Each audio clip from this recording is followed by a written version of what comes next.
Hello, this video is brought to you by my supporters on Patreon and my members over on YouTube. Minasan, arigatou gozaimasu. I really appreciate your support.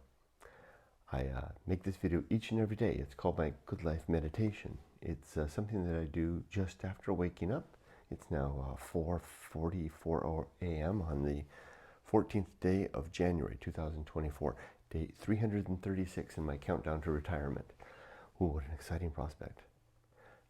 I do this exercise to remember my life objectives and principles, those which are outlined in my book, Going Alone, which you can get a copy of from the link down in the description if you wish. I also use the time to think about the last 24 hours and how I did with the challenges and opportunities that I met. I plan for the coming day, and I ready myself to die. And then once all that's ready to go, I start my day in earnest. But before I do any of that, I always like to read a poem. And I'm going to read today from Edward Thomas's collected works, his poem called Sowing. Not sowing like this, but sowing seeds. Here we go. Sowing. It was a perfect day for sowing. Just as sweet and dry was the ground as tobacco dust. It tasted deep the hour between the far owls chuckling first soft cry and the first star. A long stretched hour it was, nothing undone remained. The early seeds all safely sown. And now, hark at the rain, windless and light, half a kiss, half a tear, saying good night. Imagine that, this poem taking place like in an hour or two at sunrise. The perfect day for sowing, sweet dry air in late spring, or maybe early spring, sorry, like tobacco dust. Just picture opening the pan of tobacco and the tobacco taken out, and there's just dust at the bottom, very dry and just kind of loose. Almost, you can almost hear it as you shake it in the can. I tasted deep the hour between the far owls chuckling's first soft cry, an owl in the woods far away, maybe at the edge of the field. Last cry, night is over, and the first star. I guess that Venus winking out as the light comes up. A long stretched hour it was, nothing undone remained, all finished, all the seeds are sown. The early seeds all safely sown, and now, hark at the rain. Windless and light, half a kiss, half a tear, saying good night. The work is done. What a lovely, splendid poem. That one earns a yellow at the title. I really enjoyed that.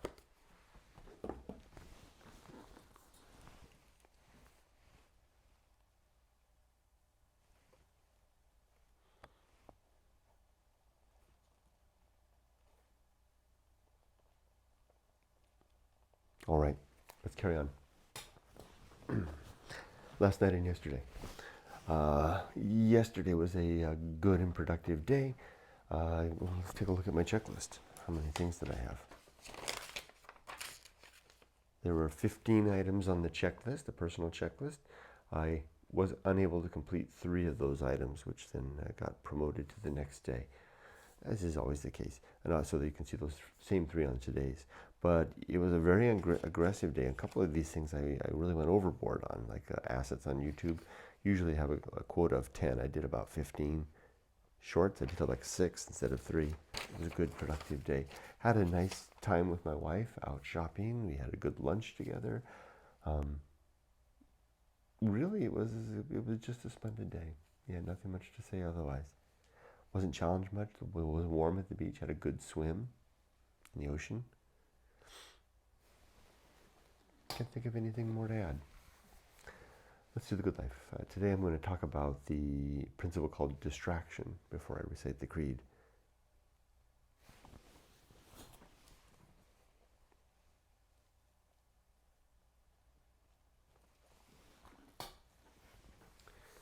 The principle of distraction is just that. It suggests that we're doing something throughout our lives to keep ourselves occupied and busy. But busy from what? What are we distracting ourselves from to get to the point? I believe it's two things. One, more pedestrian and simple. Two, a little more deep and profound maybe. The first one is death. Distracting ourselves from our own death. Keeping ourselves busy with life all the livelong day, which might be argued as a good thing. Making good use of life. Keeping alive while we are alive. Distracting ourselves, nevertheless, from the sober thoughts that come when we think of our own end and the end of those around us. A lot of people find that depressing. And so they would rather focus on life. So maybe that's a positive thing in that capacity. The second thing that we distract ourselves from is what I call the great indifference. The apparent emptiness of the universe, of any purpose or mission or reason for life other than to simply live and sustain life and pass our life on to the next generation.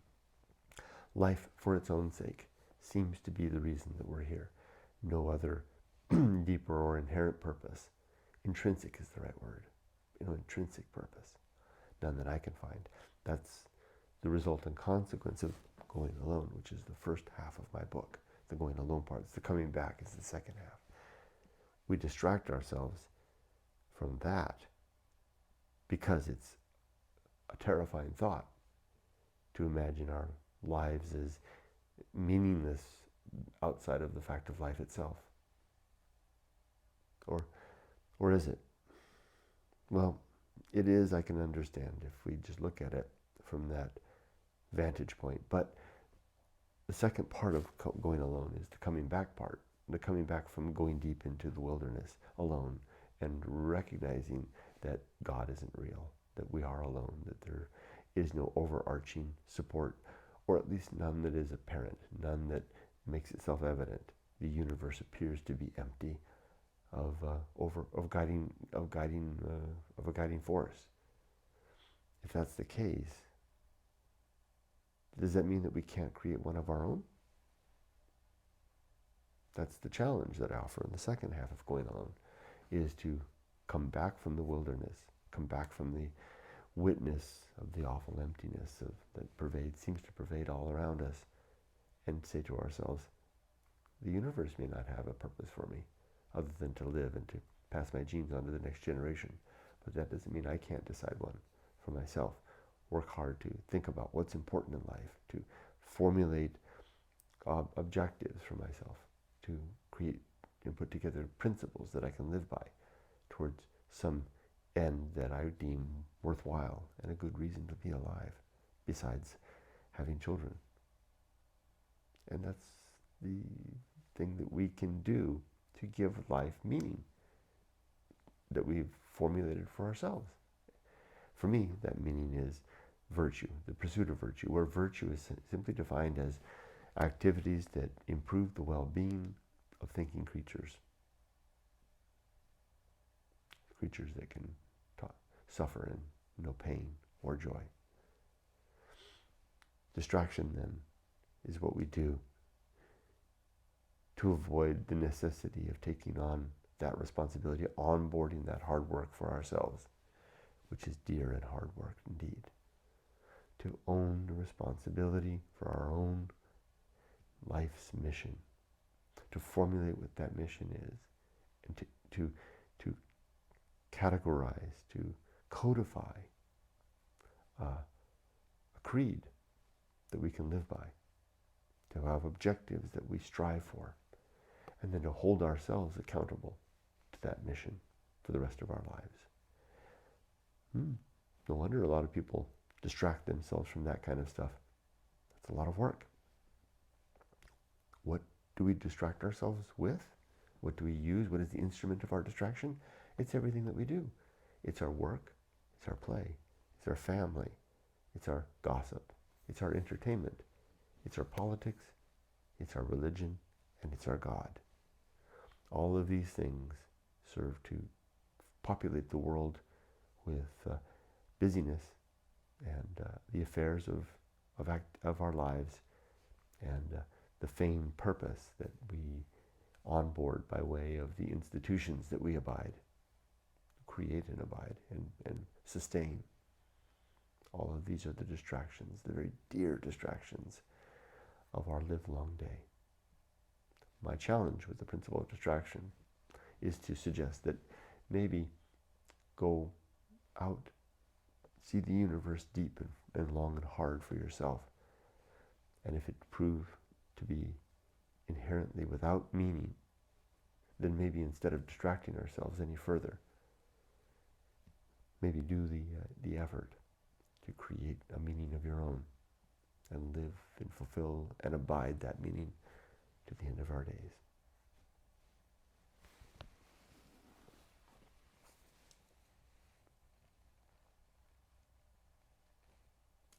All right. The creed. I'm going to recite the eight objectives first. These are to be always ready to die, to make good and effective use of time, to develop and maintain good and sound life principles, to cultivate good emotional reactions, to perform good actions, to recognize true limits and true opportunity, to do just one thing at a time, and do that thing slowly and deliberately and carefully, and to keep our balance. The 35 principles now are, let's see if I can do them all. War, reason, homunculus, anchor hold, home of good and evil. Purpose, atomic principle, nature, pirate ride, maturity, social principle. Family, public speaking, temperance, life will not go well. The horror show, that which must be born, the feast of woeful, distraction, agency, and the great indifference. The best seat in the house, the risk of avoiding risk.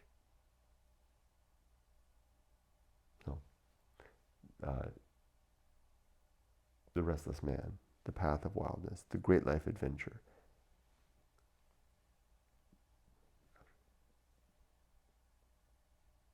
The risk of avoiding risk, sin and damnation, complete oblivion. The season of philosophy, script writing, the bullseye aim, the uphill climb, arena and utility, nothing is enough, the principle of fun and being prepared. 5, 10, 15, 20, 25, 30, 35, 35. Though I did get distracted. All right. Now, for today, I've got my usual lineup of activities to do after I finish all of this. And then I'm going to hop in the car and go out and pick up my nephew Parker. We are going to go out to spend lunch together. I look forward to that. Am I ready to die? That's the last part. Are my affairs in order? Yeah. Are my relationships sound? Yes. Is my life's work complete? Yes. So I can die now without a single backwards glance. I wish you all the best. Be safe, but not too safe. Take care.